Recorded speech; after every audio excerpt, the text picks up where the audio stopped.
Yileyo futhi manje into esejikile manje sebezongikalela manje imali ngekungondle mina. Ngondle ingane yami ngondle. Yini konke manje kumele nibe nesikalo semali kumele ngifake. Intombi logodwa wena. Wena ufuna ukugeza kanjani intombi ningafuni ukuxhumana nami? Uyaxhumana nami wena gogo? Ngenkathi wena uyaxhumana nami uyakhona ukukhuluma nami kahle.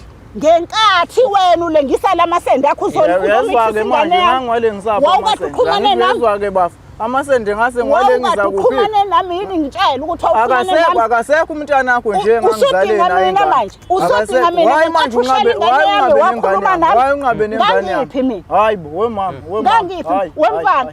Uthe uzofunani lona kumina? Ufuna ukubona ingane yami yini ngingqabela nengane yami? Ngibizele lo mbhedo. Yini ngingqabela nengane? Bengifuna mawukuthola isizathu sokuthi kungani ungafuni nengane yakhe. Kungani ungafuni ingane yakhe? Akasho ukuthi yini ngingafuni ingane. Because manje ingane yakhe kade sibhalela uthe ingane yakhe awufuna ayibone 1 2 ingane yakhe akayivasheli. So manje ngifuna ukuthola izizathu zakhe ezomuntu omdala ukuthi kungani wena unqaba ukuthi awubone ahlangane nomntwana wakhe. Uyangizwa mfana wami? Uma ngikuchazela kahle lo mama kahle lo mama ukhohlakela umthetho wakhe lo mama. Ukhohlakela umthetho wakhe lo mama bayangisebenzisa lapha angazi noma manje kumele ngondli kwakho. Angazi noma kumele ngondli kwakhe yini manje mina. Mfethu nawe uthi ngakungondle mina. Ngicela uhlale phansi ma. Ngicela uhlale phansi. Ungayikhomula icathulo. Zomlimaza mkhuzeni lo mama ngoba ngizoze ngilahlekelwe inhlonipho nami mkhuzeni.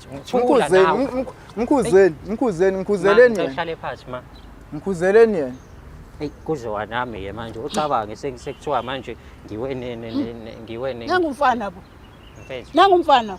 Ngicela lento siyilungise kahle ngokuthula singalo. Uyakhumbula masikhuluma. Uyamuzwa kodwa ukuthi uthini umfana kumina? Ngiyamuzwa. Angaze ngithelele umfana omncane kangaka mina. Uyamuzwa ukuthi uthini lo mfana kumina? Ungangibambi wena. Kodwa uyezwa bafuyisa ngazo manje. Uyamuzwa uthini ngabazali bami ukuthi ngilengisa namasende. Ngisuke ngwalengisa kupha amasende mina nomama. Wawuhlangana phi nengane yami izimitha? Hayi. Wawuhlangana ngilengisa amasende lapho noma sasijola nengane yakho. Wayibekela umbhulelo? Hayibo. Wayibekela umeqo lengane ukuzimitha? Wayibekela umeqo yachomba umbhulelo? Bo phela salala nginisasiya abantu abathandana. Manje ngangilengisa amasende mengabe ngenza njalo ngoba phela bengijola nengane yakho sithandana. Wayigeza inzona intombi wena? Ngangizogeza kanjani intombi ngoba phela bese singasaxhumene nawe bowulwa nami njobulwa nami kuze kube yimanje. Angazi aniqala ukulwa manje. Nake ngalwa before. Akasafuni ukuxhumana nami. Ntombi Okay mfethu. Ntombi kasokhele. Nakho ngidlala umfana omncane kangaka. Okay angibuze wena ma. Wakwazi amahlamvu ukuthi akhulume nawe indaba zokugeza umuzi indaba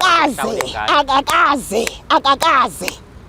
Uyakhulumiseka yini mangithi ngizama ukukukhulumisa?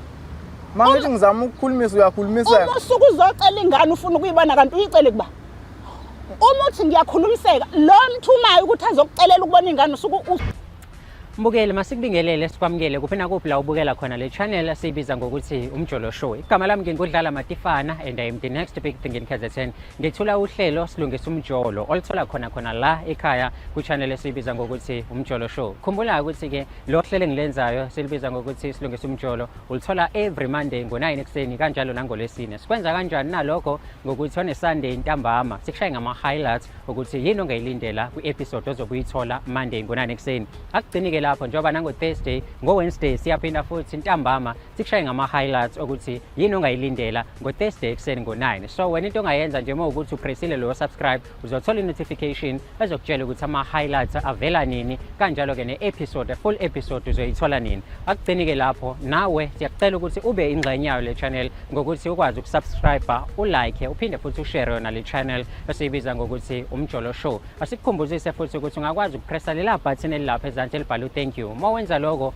uzobe donate to us ukuthi ke sikwazi nathi ukuthi siqhubeke le channel ikwazi ukuthi ihambe iphambili. Asikukaleli ukuthi udonate ngento engakanani. Wena wazi amandla akho nokusupporta nje. Ungaphinda futhi ke uthole exclusive content yayo le channel ngokuthi ujoin membership yale channel ukwazi ukuthi uthole izinto kuqala abanye abantu bengakakwazi ukuthi bazithola. Akugcinike lapho asiphinde futhi sikhuze abantu abathatha umsebenzi wethu bakithi bawuposte einkundleni zokuxhumana. Kurong kakhulu lokho loko ukuthi abantu bakwenze. Mhlawumbe umunye uzoyibuza ukuthi why ku-wrong ngokuthi thina asikabi nawo ama-sponsors njengamanje, so sizwa u-YouTube ukuthi sikwazi ukukhokhela ama-production asenzela lo msebenzi nasishuthayo. So wena mengabe uthatha umsebenzi wethu uhambe uyowuposta ey'nkundleni zokuxhumana, lokho ukuthi kwenza ukuthi abantu bangabe besakwazi ukuthi beze kuthina bazoyibukela bona uqobo. So ngaleyo ndlela imali esiyitholayo asibe sisakwazi ukuthi sikwazi ukukhokhela i-production company, kanti mengabe abantu bebaningi abeza kuthina